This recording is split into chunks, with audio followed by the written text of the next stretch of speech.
placer. Vamos a ponernos aquí un poquito más cómodos, así que nos veamos un poco, que si no, como si estuviéramos casi en nuestra casa, en el salón de nuestra casa.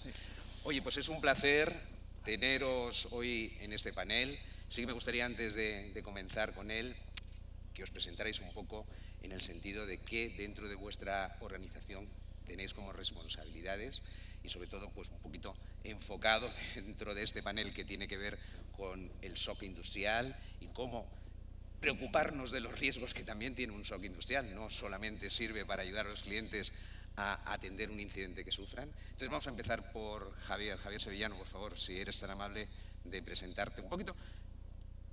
¿Cuál ha sido tu histórico? Es decir, ¿de dónde vienes y ahora qué es lo que realizas dentro de Inotec Security hace poco? Gracias, José. Soy el responsable del SOC de Inotec Security desde abril de este año. Es un SOC convergente, o sea, es tanto para IT como para IT, para las dos tecnologías. Anteriormente a mi entrada en Inotec, era responsable de ciberseguridad, CISO en Vodafone España, que es justo recalcar que siempre que pensamos en entornos OT estamos pensando en una planta industrial, pero las telcos tienen un entorno OT muy grande y un entorno IT muy chiquitito. O sea, todo lo que conocemos como red móvil, red fija, toda la parte de las IVRs, es un entorno OT muy grande, que bueno, en vez de fabricantes como Honeywell, Siemens, pues tiene fabricantes como Nokia, Ericsson, pero al final es también un entorno OT, ¿no? Que a veces creemos que el entorno OT está muy restringido a la industria, pero hay otros sectores como el telco donde realmente están presentes. Y anteriormente a Vodafone, pues fui CISO tecnológico en las extintas Bankia y Caja Madrid. Excelente, pues toda una vida, ¿no?, en el ámbito de la seguridad de la información y de la ciberseguridad. Pues bienvenido, Javier. Antonio Villalón, por favor, pues un poco lo mismo. Pues buenos días en primer lugar y muchas gracias, José, y al Centro de Ciberseguridad Industrial. Mi nombre es Antonio Villalón, soy director de seguridad de S2 Grupo. Básicamente, mi responsabilidad es todo lo que tenga que ver con la seguridad, tanto física como lógica, tanto de la casa como de los clientes que nos contratan los servicios, y entre ellas pues tenemos a S2 Grupo CERT. Como decía Javier, a nosotros no nos gusta hablar del SOC industrial y del SOC no industrial, o del SOC médico, o del SOC IT, sino que tenemos un SOC donde hay una serie de procedimientos, personas que trabajan de forma completamente unificada, y luego evidentemente hay especialidades, como vamos a ver ahora cuando estamos hablando de un incidente o de una detección de una anomalía en un entorno industrial. Entendiendo también por industrial lo que decía Javier, es decir, no solo la planta y la fabricación, pues evidentemente entran expertos o gente que sabe de ese entorno, pero cuando tenemos un incidente en una parte no industrial, en una parte no OT, pues entran otro tipo de expertos. Pero para nosotros el SOC es global. Antes de estar de director de seguridad, entre cuyas responsabilidades tengo la del SOC, de esos grupos CERT, pues hace ya tanto tiempo que casi no me acuerdo, porque llevo más de 20 años en la dirección de seguridad de S2. Antes fui consultor de seguridad en TISAT, una empresa que ya no existe. Estuve también unos años dando clases de temas de seguridad y sistemas operativos y redes, pero esto cuando... el siglo pasado, literalmente. y bueno, pues aquí estamos para intentar compartir un poco pues nuestra visión y nuestras experiencias. Gracias. Pues bienvenido, Antonio. Muchísimas gracias por participar en este panel. Y para finalizar las presentaciones, Aarón Flecha, si eres tan amable. Bueno, encantado de estar aquí con este pedazo de panel. Yo no soy director, no me han concedido ese cargo dentro de S21SEC. Es que eres muy joven todavía, ¿no? Bueno, pero sí estoy un poco aquí en base a justo lo que acaba de comentar Antonio, los equipos más especializados dentro de S21SEC, bueno, Cyber Solution by Thales. Estamos también ahora en esa evolución y esa progresión. Tenemos equipos multidisciplinares y bueno, la parte más de incidentes industriales, como tiene que tener cierta especialización, pues bueno, han creído oportuno que yo, con el perfil que tengo, ya llevo más de 10 años de experiencia solo en la parte de ciberseguridad industrial. Por suerte he podido desarrollar toda mi experiencia y no moverme mucho por la parte más corporativa, aunque también he tocado algo. Pero digamos que por ese grado de especialización que necesita esta tipología de incidentes, pues bueno, estoy yo por aquí y lo dicho, yo no soy director, pero sí que os contaré. Comento mucho lo de director, a ver si cala un poco el tema dentro de la organización. Sí que sí, reclámalo, claro que sí. Pues nada, bienvenidos a los tres. No voy a preguntar a todos los que estáis en sala qué responsabilidad tenéis y qué actividad habéis desarrollado, pero sí me gustaría empezar haciendo una pregunta a los asistentes que estáis acompañándonos hoy, tanto presencialmente como en remoto. Y yo creo que es una pregunta que procede, ¿no?, iniciarlo, ¿no? Poneros en la piel de alguien que tiene que contratar un servicio de SOC industrial, aunque sea un servicio global o completo, donde se gestionen los riesgos tanto IT como T, pero si tuvierais que contratar un servicio de SOC industrial, ¿qué es lo que más os preocuparía? Y aquí os he dejado tres cuestiones muy relevantes y muy críticas y tenéis un código QR para responder.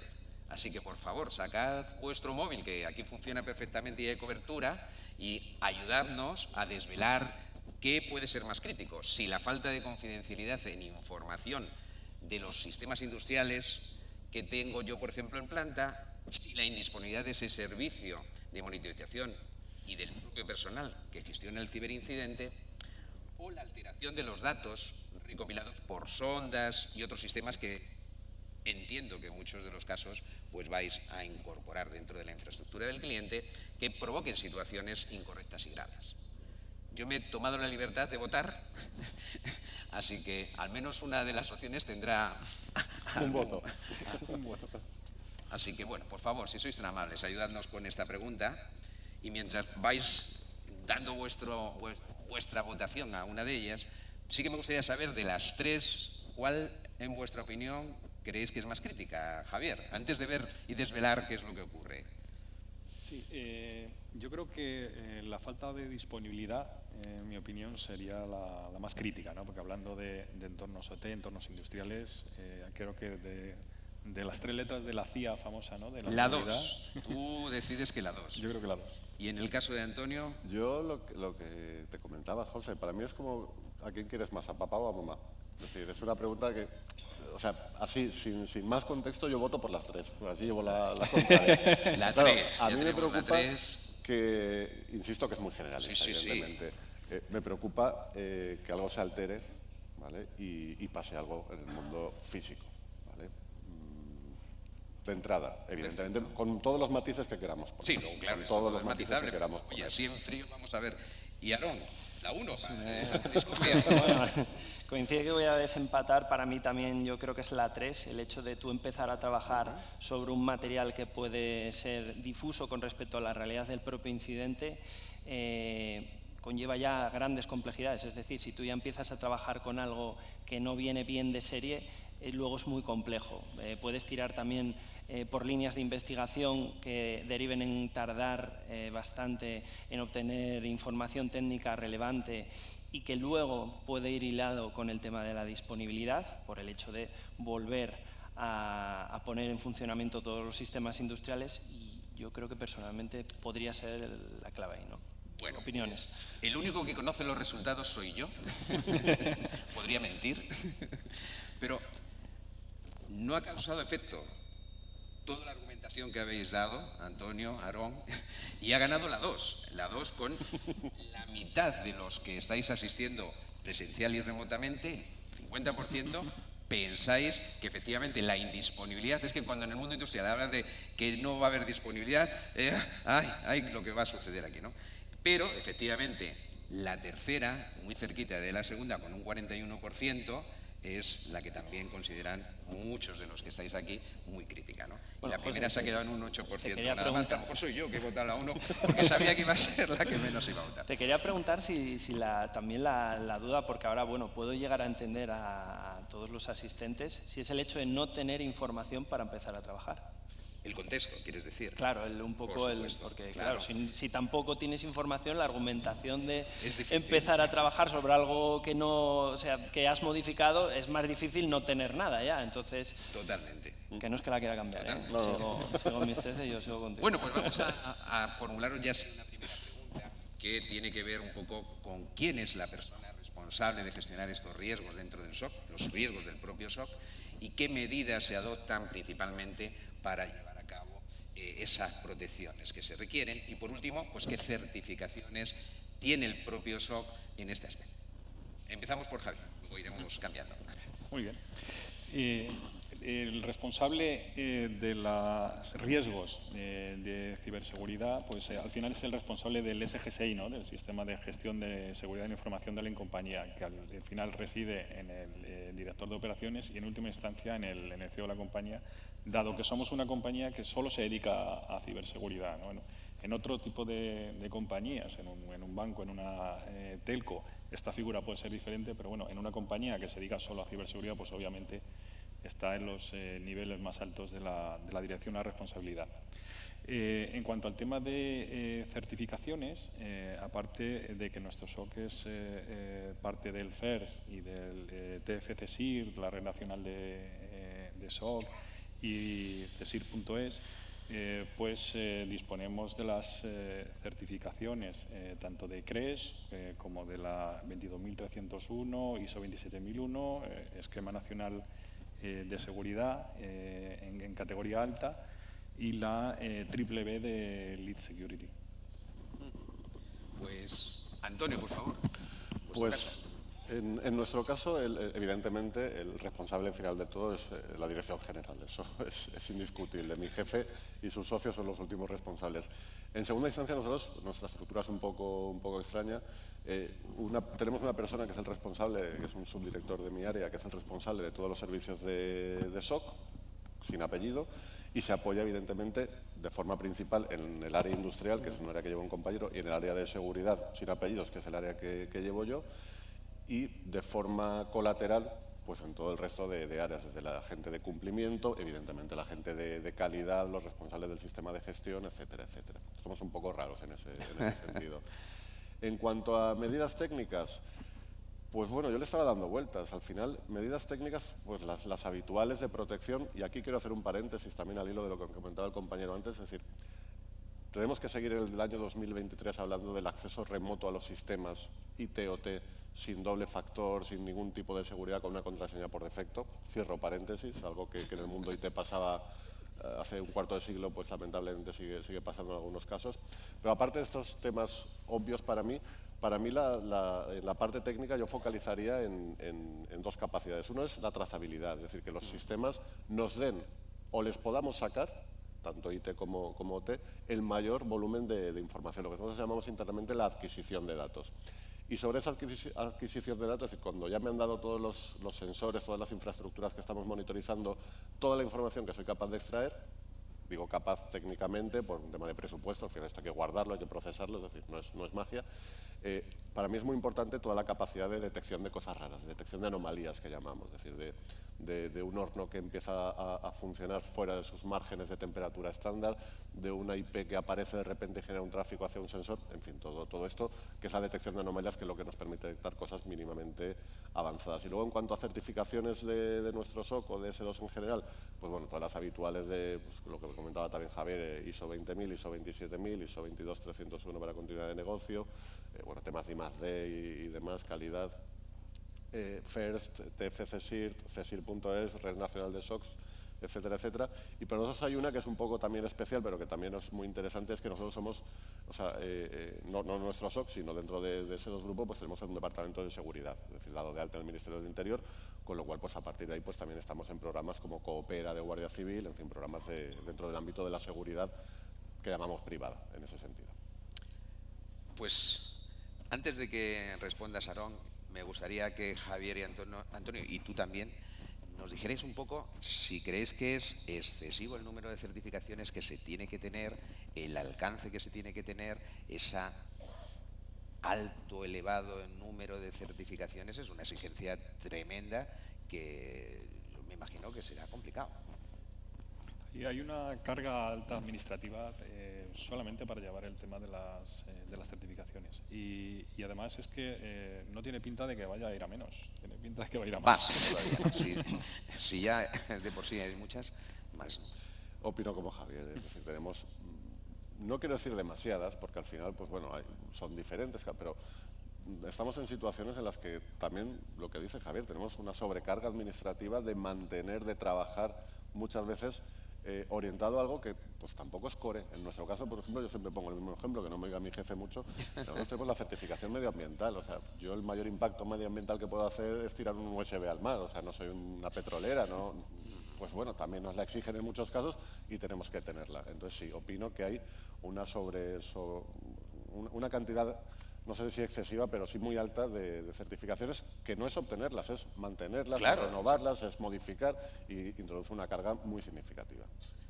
Pues ahora sí, responde por favor, Aaron, y ya incluye respuesta para esto. Empiezo por la parte de certificaciones, porque además es curioso, hablando con el responsable del SOC, que justo también es responsable un poco también de la gestión de riesgos, junto con otros perfiles, como bien decís, de más alta dirección, que tienen otro tipo de responsabilidad por el hecho de manejar un poco la figura dentro de la organización y de cara al público.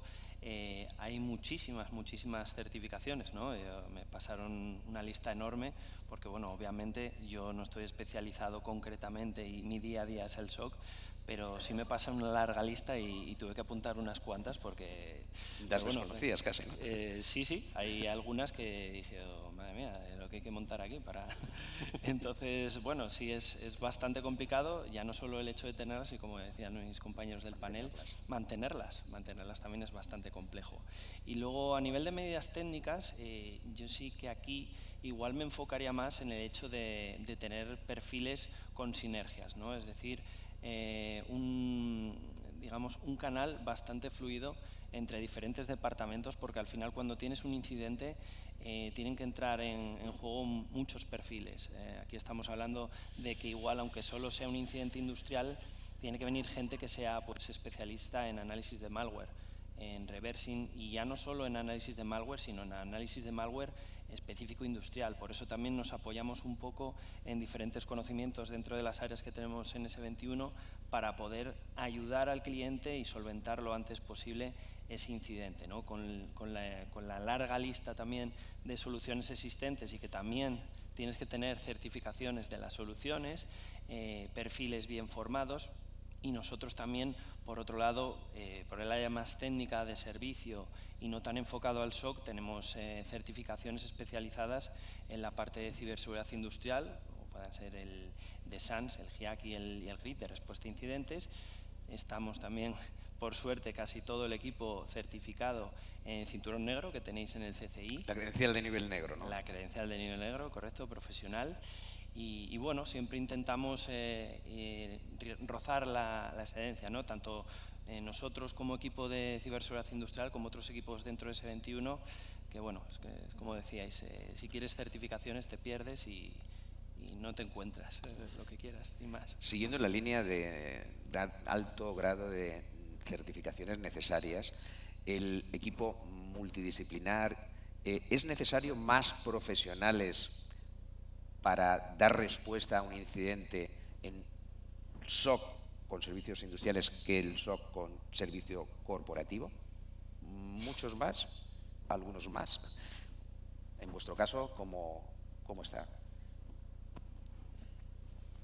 Libre, podéis responder lo que queráis. En nuestro caso, cuando estamos hablando de un incidente, ya no quiero extrapolarlo solo a incidentes, cuando estamos hablando, por ejemplo, de un servicio de caza de amenazas y tal, en el ámbito industrial, evidentemente necesitamos gente que conozca el ámbito industrial, por eso tenemos un área que se dedica a la parte, no le gusta que les llamen seguridad industrial, pero sí se dedica a ese conocimiento especializado, y también tenemos dentro de ese equipo pues, un médico que está especializado en seguridad médica, para entendernos, claro.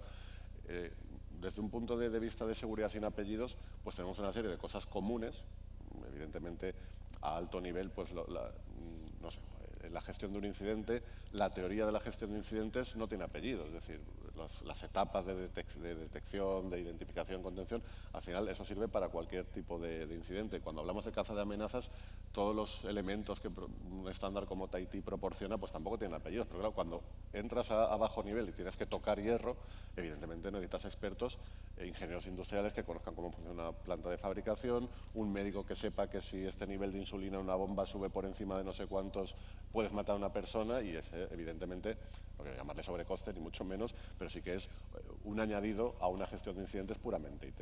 Y a nivel de comunicación con el cliente, porque no vas a comunicarte solo con el CISO industrial o el que corresponda responsable de ciberseguridad, sino que también vas a tener que tener una interlocución con responsable de mantenimiento en planta, etcétera, con lo cual es... Claro, gente que entienda su lenguaje. Es decir, en nuestro caso, en una planta, un ingeniero industrial, con el apoyo de quien haga falta, evidentemente.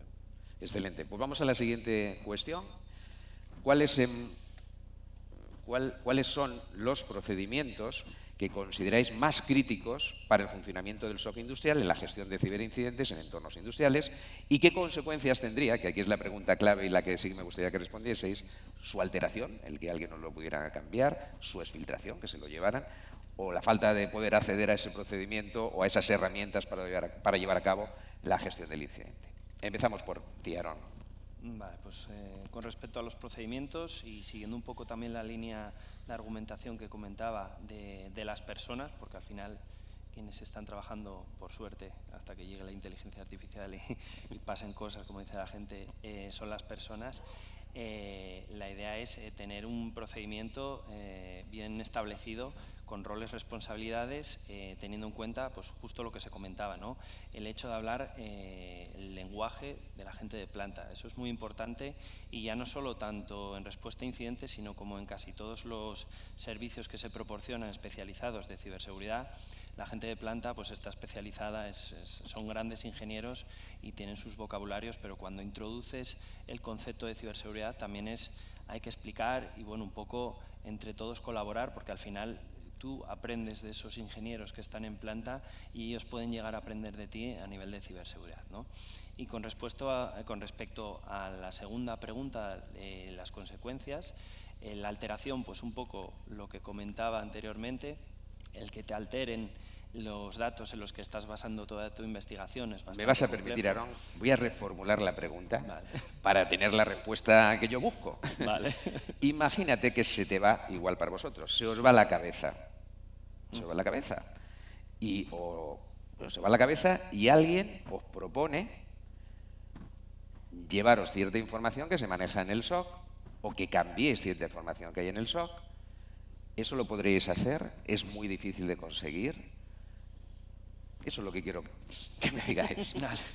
A ver, Aarón. Vale, pues eso en principio, por la parte técnica que me toca y todo lo que sé, no puedes hacerlo porque además cada incidente es aislado y no todos los perfiles dentro de la organización tienen acceso a ese incidente, solo los perfiles que se han activado tienen ese acceso y son perfiles que ya están en el incidente.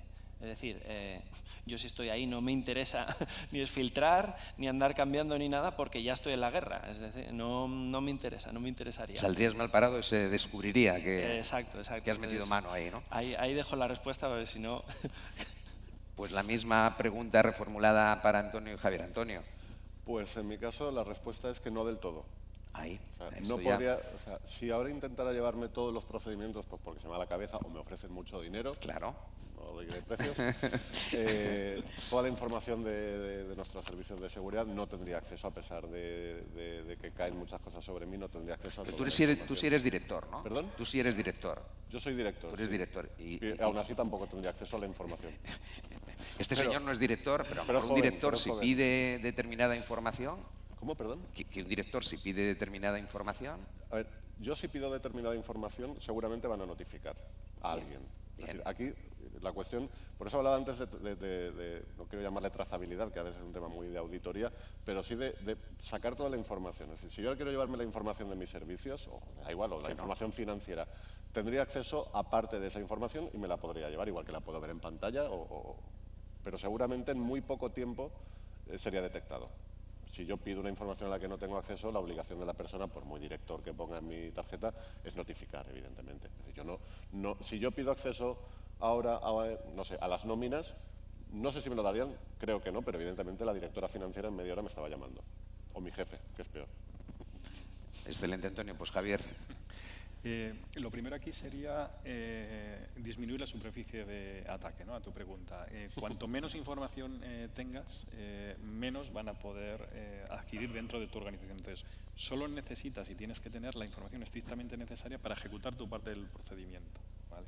Y usar la acceso y la información que el cliente tiene en sus propias instalaciones para hacer el resto, ¿vale? Porque al final es su propia información. Es verdad que para algunos procedimientos y en algunos casos hay un mínimo que tienes que tener, pero digamos que lo primero sería restringirlo al mínimo para hacer que el riesgo sea el menor posible. Y luego a partir de ahí, pues la división de funciones y de responsabilidades. Y como bien decía Antonio, pues al final, si vas preguntando mucho por determinadas cosas, alguien se va a mosquear y va a decir, bueno, ¿a ti para qué te hace falta esto? ¿Por qué estás entrando a este detalle? Cuando tú realmente no tienes que estar dentro de estos detalles. Y a la primera pregunta que hacías, al final todo en ciberseguridad todo se refiere a procesos, tecnología y personas. Los procesos y los procedimientos son muy relevantes y el establecimiento de un procedimiento adecuado, una matriz RACI de quién tiene que hacer qué en cada momento del incidente, yo creo que es uno de los puntos fundamentales. Eso, y tenerlo entrenado, que cuando tenga el incidente no sea la primera vez que estás ejecutando el procedimiento. Si hay que señalar un punto, yo señalaría ese. Estupendo, pues nada, muchas gracias por responder a la pregunta reformulada. Y vamos a la siguiente cuestión y última. Dada la naturaleza de la información en entornos industriales, por ejemplo, pues determinados diseños, determinadas configuraciones, acceso a determinados sistemas, toda esa información es muy sensible. De hecho, los atacantes, lógicamente, pues conocen que esa información la pueden encontrar en proveedores que dan telemantenimiento, por ejemplo, pero también la pueden encontrar en aquellos que proporcionáis servicios de SOC industrial, ¿no? Entonces, ¿cómo garantizáis la confidencialidad de estos datos manejados por vuestro personal? E incluso si me podéis decir qué personal creéis que es más sensible en cuanto a que es alguien que va a tener que acceder a más tipo de información de estas características, con esta sensibilidad. Y luego si tenéis políticas y controles específicos para proteger esa información crítica de vuestros clientes y no solo garantizar la confidencialidad, sino también la integridad y que esté disponible para cuando haya que utilizarla adecuadamente. Empezamos por ti, Antonio. Bueno, pues yo garantizar no garantizo nada. Yo no puedo garantizar, ojalá garantizara cosas. Tenemos medidas de seguridad para intentar incrementar o trabajar con ciertas garantías con la confidencialidad de nuestra información en la parte industrial, efectivamente, igual que en la parte no industrial. Al final, hablamos a veces de diseño. El diseño de una planta industrial muchas veces está en el ordenador de un señor que tiene un AutoCAD y eso vale millones. Hay que protegerlo igual que la alteración de esa planta industrial. Medidas de seguridad para nosotros relevantes. Como decía Javier, personas, procesos, tecnología. La parte de personas para nosotros es muy importante la monitorización de personas. Es decir, el screening, no el screening antes de incorporarse a la casa, sino el screening continuo. El poder detectar pues, ciertos comportamientos, ciertas cosas, ciertas actitudes que pueden ser anómalas o levantar una sospecha desde el punto de vista del riesgo humano. Toda la parte procedimental, es decir, pues, todos los sistemas de gestión, etcétera, etcétera. Evidentemente, en algunos casos muy sensibles, pues habilitaciones ya oficiales de personas, HPS, HSEs para establecimientos, HSEM para empresa, para manejo de información ya clasificada, ya fuera del ámbito, o sea, no con el apellido tampoco industrial. Y en la parte técnica, digamos, en las salvaguardas técnicas, volvemos a lo mismo que decía antes, es decir, para nosotros lo más importante es que las herramientas, o sea, las herramientas de gestión, las herramientas de monitorización, el dispositivo que estamos vigilando, que todo eso nos dé cuanta más información pues mejor. Es decir, si no podemos tener esa información, difícilmente vamos a ser capaces de detectar pues, una fuga de información, una alteración de un proceso industrial, etcétera, etcétera. Para nosotros es muy importante esa adquisición de información y luego, evidentemente, la detección de cosas extrañas sobre ello. Aarón, en vuestro caso, ¿cómo garantizáis o, bueno, por lo menos reducís el riesgo que puede existir? Sí, correcto. Como bien decía Antonio, no se pueden decir verdades como puños porque luego, pues, no sé, quiero recordar el caso, creo que la agencia de Japón, que se creó para ciertas cosas y ya salió, pues, por defecto un poco mal, ¿no? Mal parado. Pero vamos, el caso es el siguiente. Dependiendo de la tipología del incidente, las medidas pues, van evolucionando. Es decir, si hablamos de un incidente en una infraestructura crítica, obviamente las medidas, aparte de todas las certificaciones y todo lo que necesitas, pues igual hasta tienes que sacarte certificaciones especiales para poder acceder al recinto. Todos los perfiles que se activan en un incidente tienen un plataformado específico con su cifrado, sus comunicaciones, toda la parte cifrada, que obviamente, pues por desgracia, siempre puede ser manipulado en algún momento, y te basas un poco también en, bueno, que es gente que ya lleva bastante en la casa, con un conocimiento profundo tanto de las herramientas como de cómo manejar ya no solo la información, sino los pulsos de los clientes, porque al final estamos hablando de que tú pues, le puedes decir al cliente, tengo todo cifrado, vengo con todo tipo de seguridad, pero el cliente ya de primeras está intranquilo, tiene un incidente y eso es muy preocupante para él. Entonces también en ese aspecto tenemos un equipo especializado para, de alguna forma, trabajar con los departamentos de recursos humanos y de marketing del cliente y poder explicar, si es que tiene que dar algún tipo de explicación en público, cómo se está gestionando ese incidente y también trasladar la tranquilidad con respecto a todas las tecnologías que se están utilizando. Pues voy a introducir algo en la ecuación para que Javier y cualquiera de vosotros pueda responder. ¿Cuántas herramientas se utiliza en un SOC? Herramientas de múltiples tipos, de investigación, de gestión, etcétera, etcétera. Un número, podríamos decir, más de 30 herramientas. Y muchas más. No las he contado, pero más de 30 segurísimo. Seguro. Aparte de las Clarity, Nozomi y demás típicas de los entornos industriales, pues todas las que vienen del mundo IT. Con sus vulnerabilidades, ahí, conocidas y desconocidas. Efectivamente, porque además hay un refrán español que dice que en casa del herrero cuchillo de palo. Y entonces, nosotros, para evitar precisamente que eso cumpla el refrán, que hemos visto en muchas noticias, que empresas que se dedican a ciberseguridad, incluso fabricantes, pues tienen problemas de incidentes dentro de sus propias infraestructuras, pues digamos que nosotros nos bebemos nuestro propio champán, ¿no? O sea, igual que ayudamos a nuestros clientes a mantener su ciberseguridad, pues nos lo aplicamos también a nosotros mismos dentro de nuestra propia infraestructura como si fuéramos un cliente más, ¿no? Porque al final también, como tú bien decías, podemos ser objetivo de los atacantes, claro, porque somos una parte de la cadena de suministro, ¿no? de los clientes. Pues tampoco las he contado, pero más de 30 y diría que más de 50. O sea, si entendemos incluso la parte forense, monitorización, incluso la parte de auditoría continua, que para nosotros es también muy importante, pues o sea, no las he contado, pero seguro que más de 30 y incluso diría que más de 50, no lo sé, pero muchas. Con sus vulnerabilidades, sus complejidades, sus interacciones y su todo. Pues Javier, si contestas un poco la pregunta, ¿cómo vosotros lleváis a cabo esa protección de esa información sensible de vuestros clientes industriales y la parte también para que no se altere, un investigador no facilite datos que no son los correctos y causéis más daño que el que están sufriendo en una planta? Un poco cómo actuáis. Al final es ejecutar los controles de seguridad dentro de los típicos SGSI con las evaluaciones de riesgos, pues, entre las cuales están pues, los recursos técnicos, las herramientas, la gestión de vulnerabilidades, también la parte del personal, pues dentro de todas las normativas de controles específicos de seguridad, que no solo sirven para hacer la auditoría, sino que además luego sirven para que realmente incrementen, ¿no?, el nivel de ciberseguridad y disminuyan el riesgo. También por toda la parte de procedimientos, de governance, ¿vale?, de verificar periódicamente que eso es así.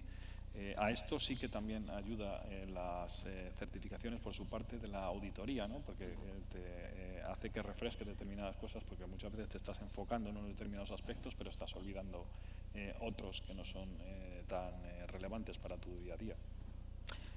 Hablabas del SGCI o un SGSI donde tenéis en cuenta todos esos sistemas que se utilizan dentro del SOC, que hablamos de unos 60 herramientas, sistemas. Muchos de ellos pues, son de fabricantes de tecnología comercial muy potentes y otros eran pequeñas herramientas de proveedores más pequeñitos, que ahí yo creo que también puede haber muchos agujeros de seguridad y mantener un sistema de gestión de la seguridad de la información de esas herramientas en el alcance que cambian. Es decir, yo creo que es un entorno donde entran en juego muchas aplicaciones nuevas, salen, entran, y ahí es donde yo veo una gran dificultad. Sí, de hecho, yo me he encontrado sistemas de gestión en la red de cable, por ejemplo, de HFC, en Windows NT4 controlando la red. O sea, y es que no es que digas, joder, es que lo tiene muy viejo y tienes que sustituirlo. No, es que no hay nada que sustituya eso ahora mismo. O sea, no puedes coger algo más moderno y cambiarlo. O sea, tienes que cambiar directamente el sistema como tal, o pasarlo a FTTH o hacer otra cosa distinta, porque es que no hay nada en el mercado que lo sustituya, con lo cual tienes que dotarle de unas medidas adicionales al hecho de que realmente tú no puedes hacer un upgrade de ese sistema. Aunque por otro lado, también es verdad que hemos visto que hay muy poco de este malware que vemos actualmente y todos estos ransomware y demás, ninguno funciona en NT4. Cierto. Pues hasta aquí eran las preguntas que teníamos previstas para este panel y encantados de que alguien pues aproveche la oportunidad que tenemos aquí a Javier Antonio y a Aarón para formular alguna pregunta. ¿No os animáis a hacer alguna pregunta? ¿Hay alguna pregunta que se haya lanzado a través de la aplicación? Bueno, si me permites, José, pues Claro. tiro un poco, Vamos, sí, sí. recojo un guante que Ahí se había está. dejado por ahí encima de la mesa.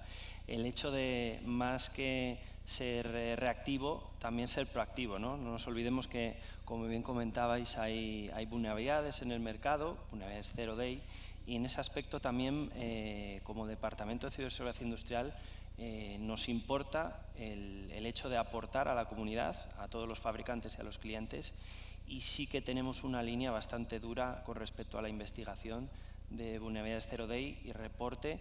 Esperamos que creo que se está montando a nivel europeo también un foro especializado de gestión de vulnerabilidades zero day para que mucha de la información de fabricantes europeos, ya no solo españoles, no salga a otros países, porque sí que es verdad. Yo puedo contar un caso personal, o sea, varios casos de fabricantes europeos que, por desgracia, por no tener conocimiento de algunos equipos de respuesta y de gestión de vulnerabilidades, yo acudo igual a la CISA, ¿no? Estadounidense.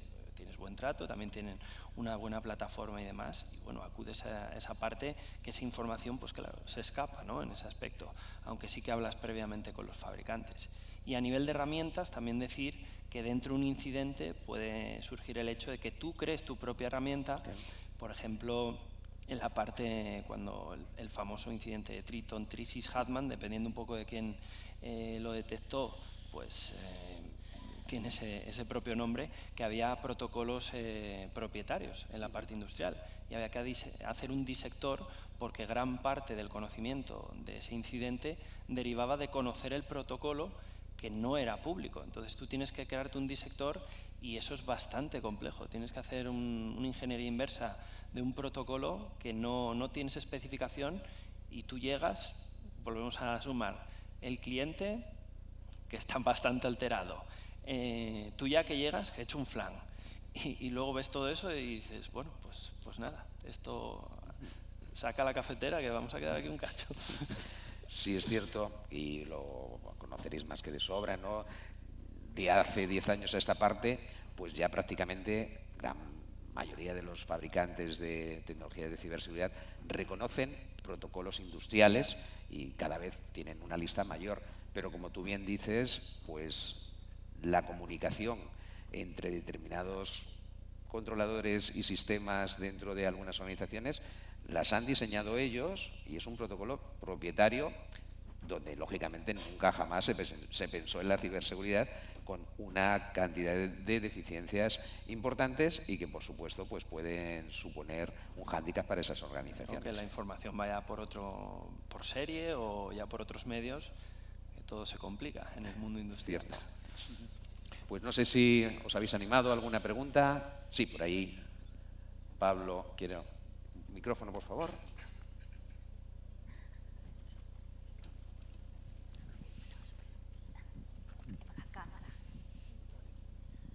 Hola, sí. Una pregunta, ¿no? Porque cuando uno recibe... Habla un poquito más fuerte, Pablo, porque aquí... Sí, la pregunta sobre Gracias. todo es, normalmente hay que estar elaborando playbook, ¿no? Para que de alguna forma los eventos que vienen del mundo industrial, el área central del SOC pueda tomarlos y de acuerdo a esa definición de playbook, que a veces son bastante complicados realizarlo, ¿no? De acuerdo a la tecnología que se esté utilizando, ¿no? Si se piden esos playbook o se es parte de la elaboración antes de tomar los servicios de un SOC industrial, ¿no? Lo que estás comentando, Pablo, es un poco cómo actúan ellos a nivel de playbook. Claro. Que si ayudáis al cliente a definirlos, cómo más o menos lo lleváis a cabo dentro de vuestra prestación de servicios. Una de esas para aclarar un poco más, cuando uno utiliza herramientas Clarity, Nozomi, CyberX, o lo esas, hay un portfolio de elaboración de playbook, que hay que acordarlo, entiendo yo, primero con el área operativa, ¿no? Para que no vayan todos los eventos que se producen en el área industrial aguas arriba hacia el SOC, ¿no? Pues quien queráis. Por un lado, habría que distinguir entre los playbooks de detección y los playbooks de actuación, ¿vale? Los playbooks de detección sí que se puede hacer más de manera autónoma por parte del service provider, ¿vale? Del proveedor. En el caso de los playbooks que son más de actuación, hay que hacerlo con mucho cuidado claro. Y además junto con el cliente, porque las actuaciones en los entornos industriales son muy delicadas. Entonces, sí que se hace esa elaboración de playbook siguiendo las guías tanto de los fabricantes como de las buenas prácticas en ciberseguridad. Se acompaña al cliente en que esos playbooks estén adecuados a cada compañía, porque en cada compañía un mismo playbook puede requerir modificaciones. Y ya te digo, es importante distinguir entre los playbooks que realmente tienen actuación o los playbooks que son realmente un procedimiento que puede ejecutar solo el service provider. Porque al fin y al cabo, un playbook es un procedimiento que luego en realidad ejecuta una máquina en vez de ejecutar un humano. Muchas gracias, Javier. No sé si queréis ampliar algo, Antonio. Poco más que ampliar, pues estoy completamente de acuerdo. Igual, hay que definir los playbooks, hay que definirlos con el cliente y evidentemente cuando actúas, cuando dejas de ser pasivo y dejas de estar simplemente mirando y ya tocas cosas que pueden alterar, pues ahí no es que tengas que estar de acuerdo con el cliente, es que estás muy de acuerdo con el cliente. Excelente. Yo por añadir, solo la parte de playbooks también tiene que tener en cuenta la sectorización de los clientes y por lo demás estoy totalmente de acuerdo con vosotros en todo, así que... Pues estupendo, pues si hay alguna pregunta más la responderán y si no, pues damos por finalizado y les damos un fuerte aplauso a los que han participado en este panel. Muchas gracias. Y a vosotros que también habéis participado en cierta manera. Bueno, pues muchísimas gracias.